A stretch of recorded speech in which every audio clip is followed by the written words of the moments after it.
Senja yang kau kirimkan sudah kuterima. Kukira sama lengkap seperti ketika engkau memotongnya di langit yang kemerah-merahan itu. Lengkap dengan bau laut, desir angin, dan suara empasan ombak yang memecah pantai. Ada juga kepak burung-burung, lambaian pohon-pohon nyiur dalam kekelaman. Sementara di kejauhan perahu layar merayapi cakrawala dan melintasi matahari yang sedang terbenam. Aku pun tahu suka. Senja yang paling kemas-masan sekalipun hanya akan berakhir dalam keremangan menyedihkan. Ketika segala makhluk dan benda menjadi siluet, lantas menyatu dalam kegelapan. Kita sama-sama tahu, keindahan senja itu kepastiannya untuk selesai dan menjadi malam dengan kejam. Manusia memburu senja kemana-mana, tapi dunia ini fana suka. Seperti senja, kehidupan mungkin saja memancar gilang gemilang, tetapi ia berubah dengan pasti. Waktu mengubah segalanya tanpa sisa, menjadi kehitaman yang membentang sepanjang pantai, hitam, sunyi, dan gelap.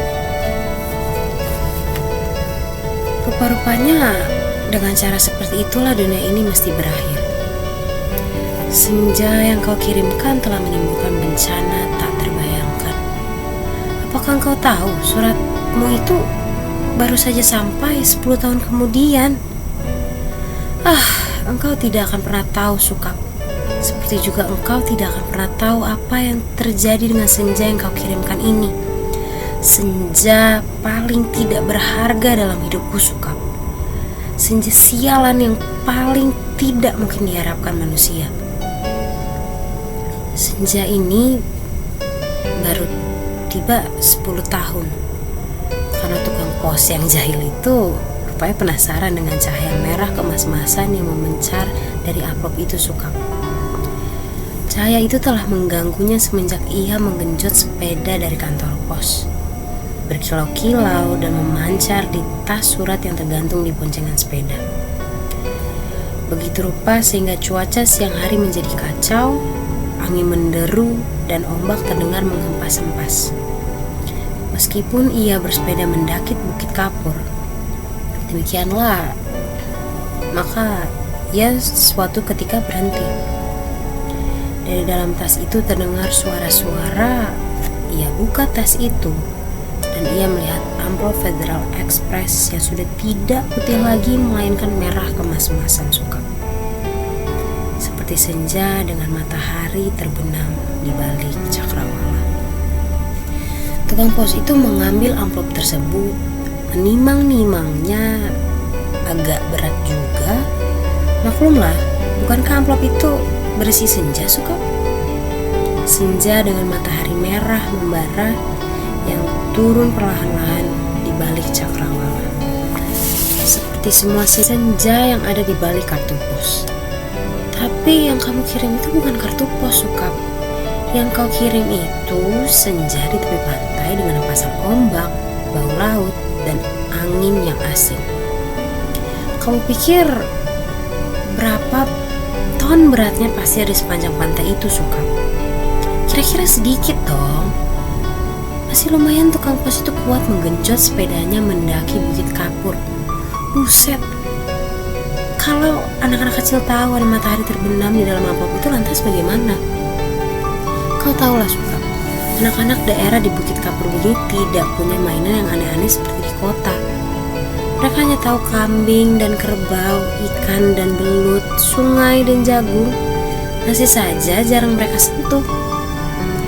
Anak-anak yang tidak pernah tahu mainan robot berjalan dengan cahaya di dadanya, yang berkedip-kedip, pasti akan penasaran sekali dengan cahaya senja yang memancar berkilauan merah dan kemas-kemasan itu suka. Mereka memang tidak pernah melihatnya suka, karena tukang pos itulah yang telah mendahului mereka, yang menimang-nimang bungkusan berisi senja itu, mendengar-dengarkan, dan akhirnya mengintip. Tentu saja di dalam amplop itu dilihatnya senja suka.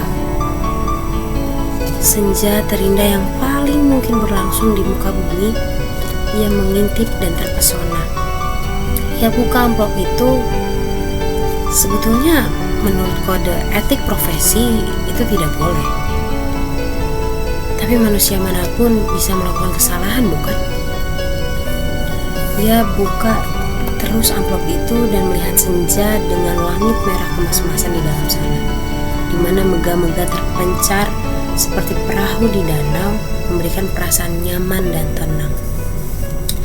Siapa yang tidak suka merasa nyaman dan tenang di dunia ini, suka? Di sebuah dunia yang sudah miskin, masih bersimbah darah pula. Maka jangan salahkan tukang pos itu, suka. Jika ia kemudian menjadi begitu penasaran dan memasuki senja yang terbentang. Tidak ada yang tahu nasib waktu. Ketika anak-anak akhirnya berkerumun di sekitar sepeda yang tergeletak itu, mereka hanya melihat cahaya senja kemerah-merahan yang semburat membakar langit. Amplop itu hanya bocor sedikit, tapi akibatnya sudah begitu rupa. Ya mungkin ini semua gara-gara kamu, Sukap. Sukap yang malang, bodoh, dan tidak pakai otak. 10 tahun lamanya tukang pos itu mengembara di dalam amplop. Kita tidak pernah tahu apa yang dilakukannya di sana. Apakah dia kawin, beranak pinak, dan berbahagia? Atau selama itu dia hanya duduk saja memandang matahari terbenam dengan perasaan kehilangan, sementara langit yang tadinya merah kemas-kemasan perlahan menggelap kebiru-biruan. Aku juga tidak tahu bagaimana caranya menikmati senja di dalam amplop, Suka. Sebuah ruang yang sungguh-sungguh terdiri dari waktu. Apakah waktu bisa diulang? Atau bagaimana? Aku belum pernah memasuki senja di dalam amplop. Atau apakah di dunia ini sebetulnya seperti amplop ya, Suka? Dimana kita tidak tahu apa yang berada di luar diri kita, dimana kita merasa hidup penuh dengan makna, padahal yang menonton kita tertawa-tawa sambil berkata, "Ah, kasihan betul manusia ini." Apakah begitu, Suka? Kamu yang suka berhayal barangkali tahu, tapi aku tidak mau hayalan. Aku tidak mau kira-kira. Meskipun usaha kira-kira itu begitu canggihnya sehingga disebut ilmiah, aku mau tahu yang sebenarnya. Apakah ada yang menyaksikan kita sambil tertawa-tawa? Kalau iya, apalah artinya hidup kita ini, Suka? Tidakkah nasib manusia memang seperti ikan yang diternakan hanya untuk mengisi akuarium di ruang tamu seseorang yang barangkali juga tidak terlalu peduli dengan makna kehidupan ikan-ikan itu? Aku tidak pernah tahu. Tidak ada seorang pun yang tahu apa yang dialami tukang pos itu di dalam amplop. Sampai ia keluar 10 tahun kemudian dengan wajah bahagia. Ia sudah 10 tahun menghilang di dalam amplop, tapi ia tidak tampak bertambah tua. Apakah waktu di dalam amplop tidak bergerak?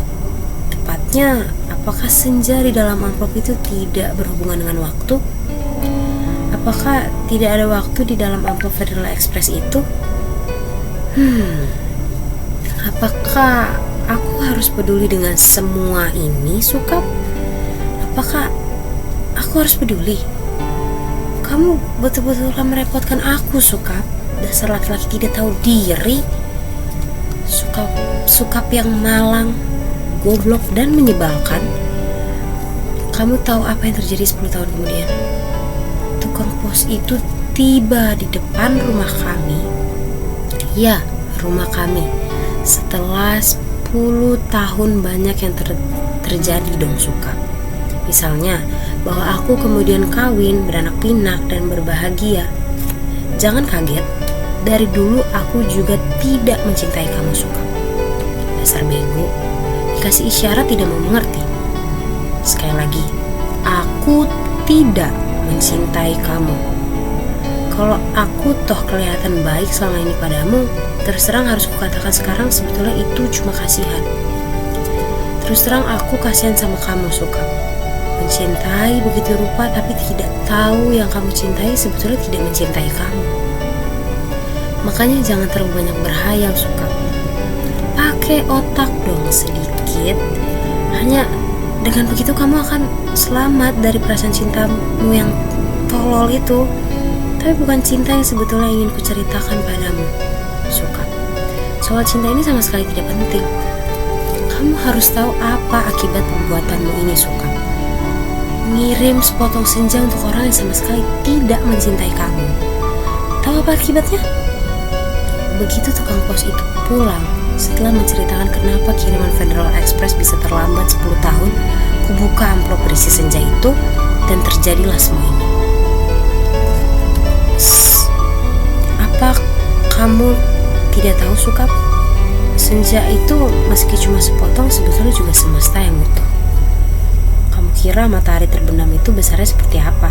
Seperti apem. Kalau sepotong senja itu di dalam amplop, terus sih tidak apa-apa.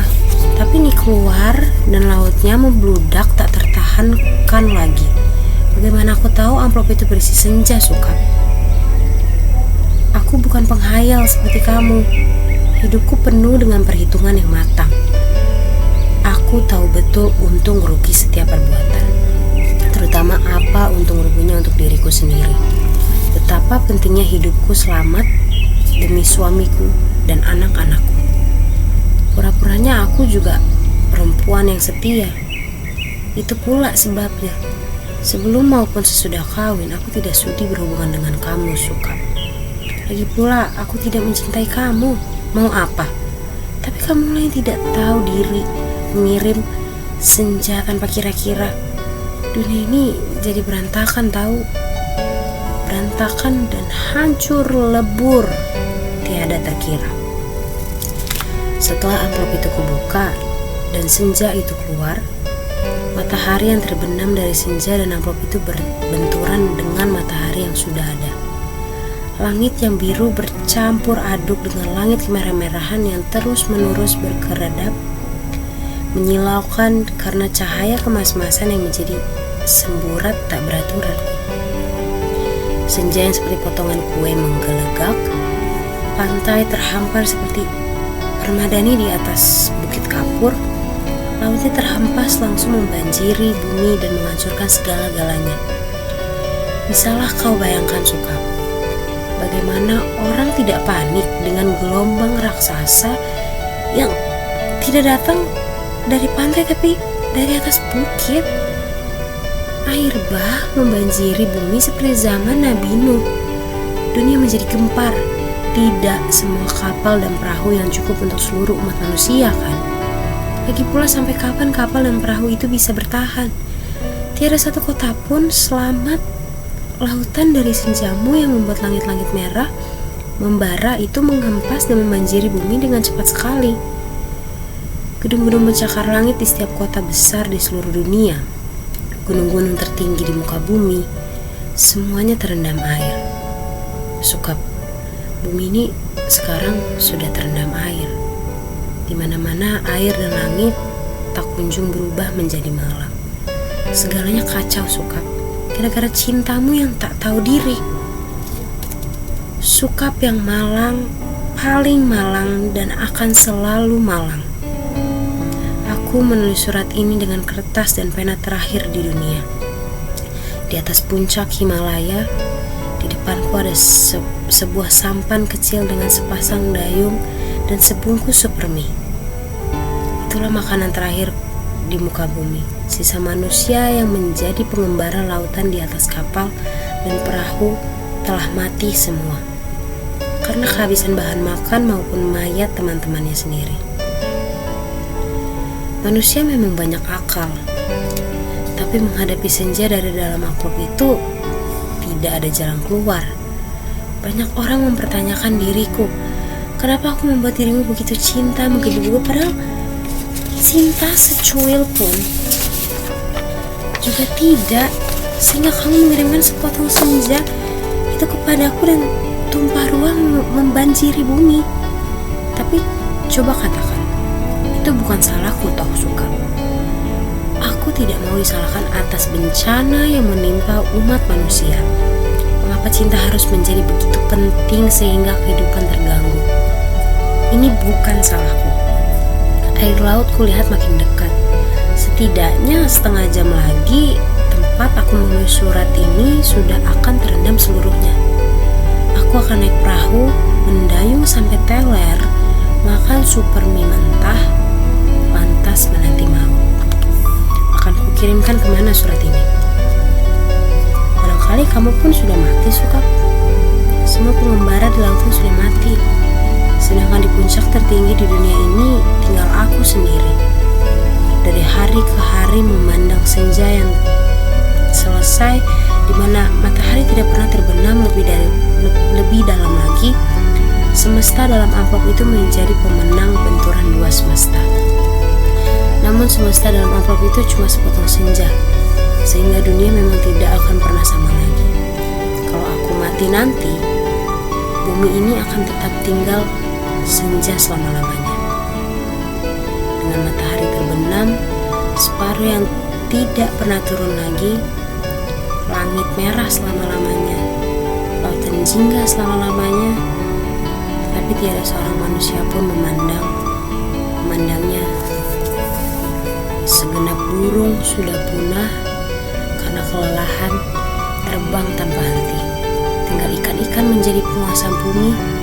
Di kejauhan, kulihat ikan paus merah yang menjerit dengan sedih. Sukap, aku akan mengakhiri surat ini. Akan kulipat menjadi perahu kertas dan kulayarkan ke laut lepas. Bukan tidak mungkin surat ini akan terbaca juga, entah bagaimana caranya. Namun siapapun yang menemukannya akan membaca kesaksianku. Jika tidak, aku pun tidak tahu apa nasib waktu. Kupandang senja yang abadi sebelum melipat surat ini. Betapapun semua ini terjadi karena cinta, dan hanya karena cinta. Betapa besar bencana telah ditimbulkannya ketika kata-kata tak cukup menampungnya. Kutatap senja itu masih selalu begitu, seperti menjanjikan suatu perpisahan yang sendu. Selamat berpisah semuanya. Selamat tinggal. Alina. Pondok Aren, Sabtu 10 Februari 2001, 2045.